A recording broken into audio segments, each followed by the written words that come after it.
All right. Welcome to the Rise Up podcast. I'm your host, Jonah Mitchell. On this show, I do my best to help you rise up to your potential by getting out of your own way and helping you understand what it actually takes to see change and how to improve consistency and ultimately be the best version of you that you possibly can be. And I appreciate you taking the time to hop on, Jesus, to hop on with this episode with me today. As you can see, it is very raw, unedited. It's just me. But I hope to keep this short episode um, uh, to the point, as my last couple episodes may have been a little bit on the long-winded side in a couple aspects. But if you like that kind of stuff, I appreciate you.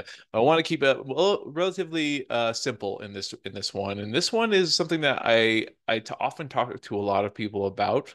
Um, when it comes to how they feel. And a lot of people want more energy. How can they get more energy throughout the day? A lot of people can end up having struggles with like a mid-afternoon crash or always feeling like they need some sort of energy drink or something along those lines. So I want to give you some of my top tips that are simple and effective and don't necessarily need you to add all that much extra into your day to day. It's just about honestly giving your body some simple building blocks. And there are a lot, they are, I say simple, I'm saying simple a lot because they really are. It's just a matter of consistently executing them on a regular basis. So let's jump right into it. All right. Let's start with number one, which is something that a lot of people can struggle with for various reasons, but I've talked about this a fair amount.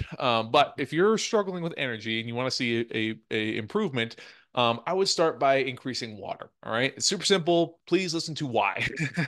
Yes, we all know we should be drinking more water if we generally struggle with water, but there's a reason for that.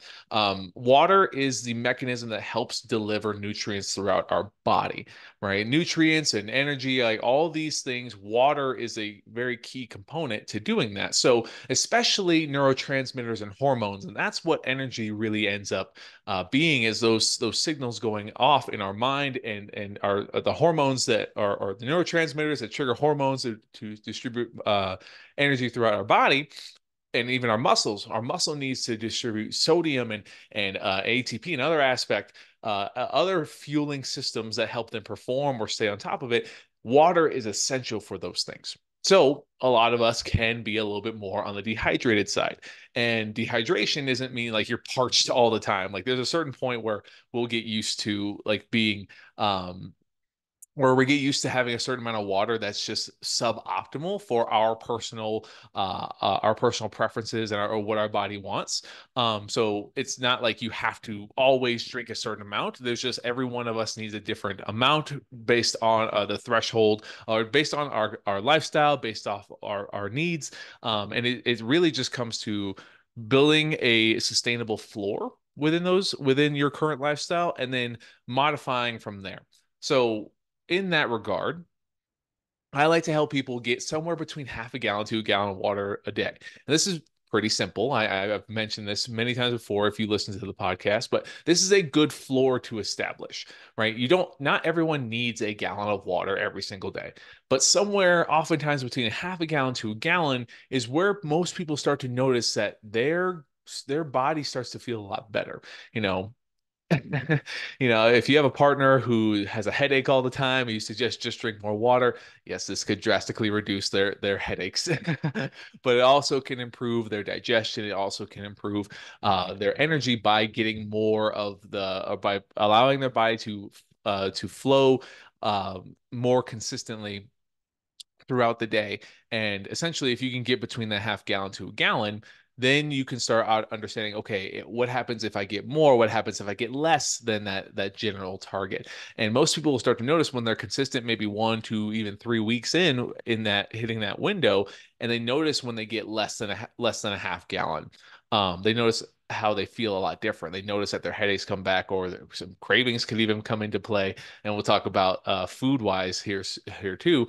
But like you'll start to notice how much more you used to feel when you're consistently drinking more water, and that with time, your body suppresses those things because it's just over and over and over again. So again, super simple. Drink a little bit more water. If you're drinking filtered water, you can add a pinch of salt, like I have a gallon of water, pinch of salt that will help with nutrient distribution.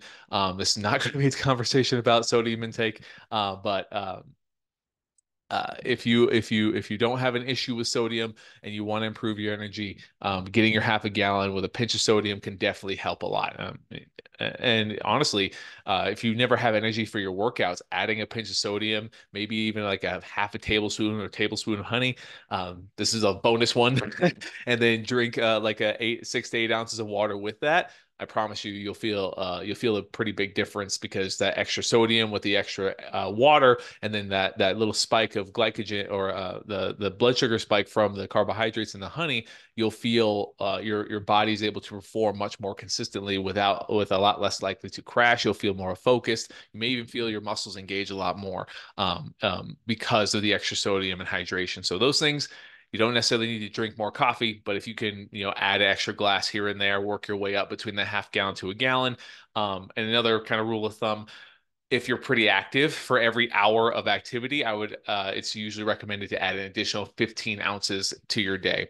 So if you're drinking 64 ounces on a regular basis and you work out an hour every single day, try to aim for the 64 is half a gallon. You would want to generally aim for 79 ounces. All right. So super simple, drink more water or more reasons to try and drink more water to hopefully improve your energy.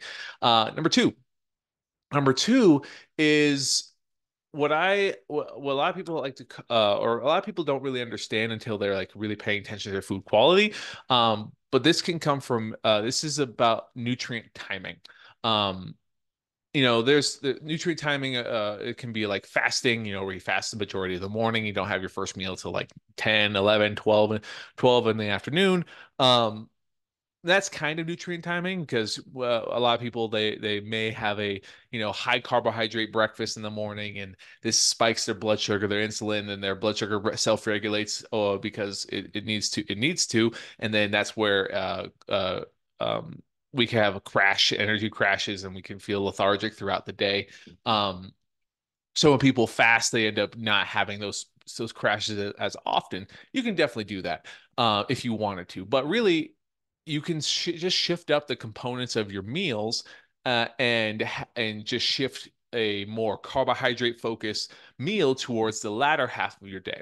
So this doesn't mean that you have to go low carb in the morning, like or low carb or no carb. It just means maybe if you could focus more on your protein and your fats a little bit more. And if you're not fully aware, protein predominantly come from animal sources, and even some fat sources come from fat. So, pork is usually a mixture of protein and fat, but predominantly fat. Red meat, usually a mixture of protein and fat. So, poultry, turkey, and chicken has a little bit of fat, but primarily protein. Fish, depending on the fish, white fish usually higher in protein. Red fish usually a mix of protein and fat. So, just so you're aware of those things, if you wanted to build a meal that was a little bit lower on the carbohydrate side, say if you're tracking calories somewhere between 20, 25 grams in that meal, focusing on increasing your protein and your fats a little bit more, and then towards your lunch and your dinner, then you have a little bit more of your carbohydrates.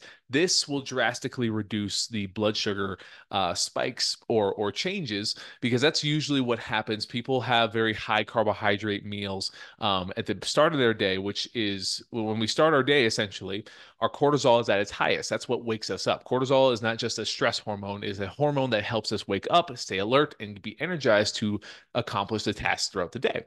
When we have higher carbohydrates that start that day, that reduces the amount of cortisol produced because of the blood sugar insulin response. So that's why people can end up feeling a little bit more sleepy and tired after a meal. Usually it's because the compounds of their meals or the makeup of their meals is geared more towards carbohydrates. And so if we have more carbohydrates and we don't have as much balance in protein and fat, that then we can experience that drop in cortisol, that energy dip, and that's where the lethargy and low energy can happen. So again, I'm not saying you have to go low carb and completely get rid of your carbs, but if we can increase the amount of protein that you're getting and slightly decrease the amount of carbohydrates in your meals, and you don't have to be tracking calories to do this, just whatever your primary carbohydrate source is in the morning, if it's cereal, if it's fruit, if it's a tortilla, if it's oatmeal, right? If you don't eat breakfast or whatever it is, Like just if you're just look at your primary carbohydrate source, cut that a little bit down and focus on getting a little bit more protein. Just keep it super simple and see how that makes you feel, right? Because ultimately, we want to try and keep cortisol high. And cortisol is a necessary hormone. It is not just the hormone that means everything is doom and gloom. We want it to we want it to stay high. So as the day goes on, it naturally drops with the sun, which is known as your circadian rhythm. This is a little bit more education focused, I guess. But there's supposed to be a natural taper off of cortisol. If you're watching this on the video, like our cortisol is supposed to drop steadily throughout the day. And that's with the sun. As the day goes on, our cortisol is supposed to drop, so melatonin can increase. So we get tired and we wind down and get ready for the next day. Higher carbohydrate meals take that cortisol response that's usually high in the morning, and after our body has began the digestive process, if we have a high carbohydrate meal, that's where blood sugar or cortisol can dip, because blood sugar needs to be corrected by through insulin, and then it's hard for our body to get back to that cortisol production that will keep our energy and our focus alert and awake. So if we want to mitigate that by decreasing the amount of the impact it would have on our blood sugar response. And we can do that by increasing protein and in fiber.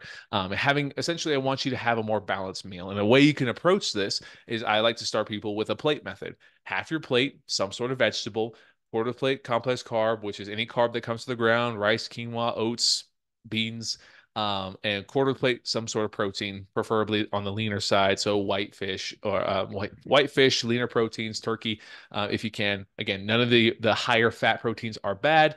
But that's the general makeup. And if you don't want to, if you're like, holy crap, what am I supposed to eat for vegetables in the morning? You can do like an omelet with mushrooms, onions, greens, you could do breakfast tacos, with a little bit with a little bit of a little bit of onion, like onions, tomatoes, stuff like that. Like you don't have to have like this super rigid thing, but you can build a plate like that where it could be tacos, it could be omelets, it could be something, or a breakfast burrito. It could be something that's pretty easy and ready to go, and doesn't have to be super restricted. So just I try to help people to keep it simple. So you don't have to change everything about your breakfast, all right, or your first meal of the day. Just try and get a little bit more protein so that it doesn't, so that if it's a higher carbohydrate meal, it doesn't have that much of impact on your blood sugar that could lead to that lethargy throughout the day. All right. A little bonus to that one: if you're salting your food, you're gonna be in a good place, staying hydrated, pairing those things together. You're gonna feel golden. And number three, I was gonna have it sleep more, but I should just do an entire episode on sleep itself, because I love talking about sleep. It is a difficult process, so I'm not gonna open that can of worms. But three is just getting more movement throughout the day.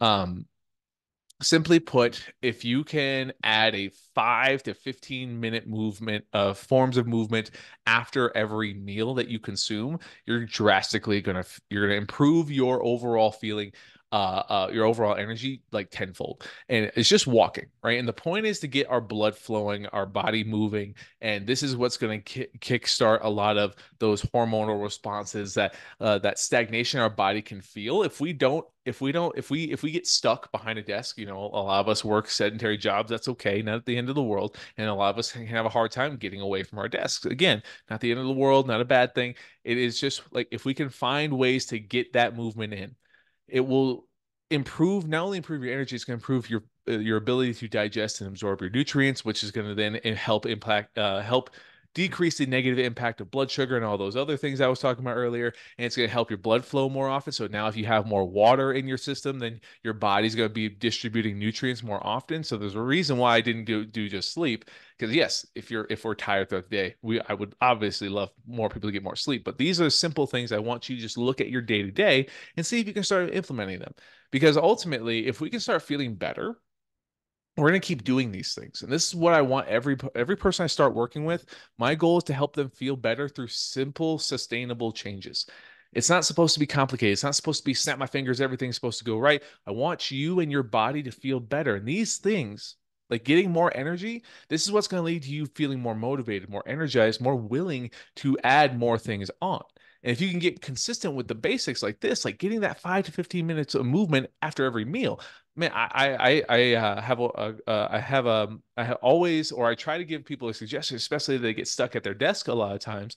For every hour they're working, stand up or move around for 5 or 10 minutes. Like um these things will help not only with ideal health goals, but they'll also help with complicated or stressful situations at work because you get a chance to recharge, you get a chance to disconnect instead of forcing yourself to constantly push through. Like this will ultimately lead to performance improvements and overall less stress. And again, this is where you'll continue to feel better more and more and more. And this process usually it doesn't it may take a little bit longer than you want it to, but it can happen a lot quicker than you realize. Like, within a few weeks of you doing these things consistently, right? And just picking one, you don't have to do them all at the same time. This is always what I want to reiterate or remind people. Stick with the one you're most confident in and then practice that one until it's consistent, then add the next one. Or if you can do two, great, that's awesome. But don't do it in a way of like, okay, it has to be perfect, it has to get done now. It's like, no, pick one, get good at it, add the next one. Pick one, get good at it, add the next one. I want these things to be manageable. I want these things to be obtainable for you because the more complicated stuff, tracking and hitting certain macros or working out a certain way, like those things are cool. But if we do them for a short period of time, get overwhelmed, get stressed out, and then we stop doing them, they don't have they won't have their effects, and that sucks. We don't like that, right? But if we can get good at the basic stuff, the basics is what pays the bills in all aspects, like of health and wellness. Like if you can get good with the basics, you're gonna get 80% of the way of where you want to go. And the last 20% is where you get to modify and tweak. But these three simple ones, I think, are these three things that are simple, right? And most of us don't believe the most simple option, but usually the most simple path of least resistance option is the most ideal one for us. But again, we think it's supposed to be complicated. We think it's supposed to be hard, but we really don't need it to be any of those things. We just need it to be sustainable. We need to see it as something that we can do because when we get in a frame of mind, now I'm going different. So I try to keep it simple, but now I'm going down different mindset goals, but or mindset habits. But I want you to be in a frame of mind of what you can do instead of everything that you can't do. And if you get in that headspace, if you get in this frame of mind, you get to understand more and more and more what else you can do because ultimately our brain gets what it looks for. And if we try to do complicated things over and over and over again, we're going to find more reasons to make it more complicated, more difficult. And we're going to ultimately find more reasons to feel frustrated. And then we're going to focus on everything that we're not doing. And that's why we're not seeing results. When in reality, if we just focus on continuing this process to stick with simple things, to feel better, improve our energy, and we create that frame of mind of, oh, I can do this. What else can I do? What else can I add to help make my life better that will help me push me closer to my goals? Completely different frame of mind. So if you listen to this all the way through, like I said, I want to keep this one short because my last few episodes have been quite long-winded, but I'm going to slow it down here. If you can focus on these three things and you get good at them, I promise you'll start to notice a pretty significant difference. And if you ever have questions, don't hesitate to reach out to me on my social media. They're linked down below. If you want to ask a question to the show so I can answer that question live, I would greatly appreciate it. And if you found this helpful or any of my episodes helpful before, I appreciate it if you would share this with at least one person. So super quick episode, super bite size. I hope it made sense. If you need any more clarification, do not hesitate to let me know. So thank you so much for listening, and I will see you on the next one.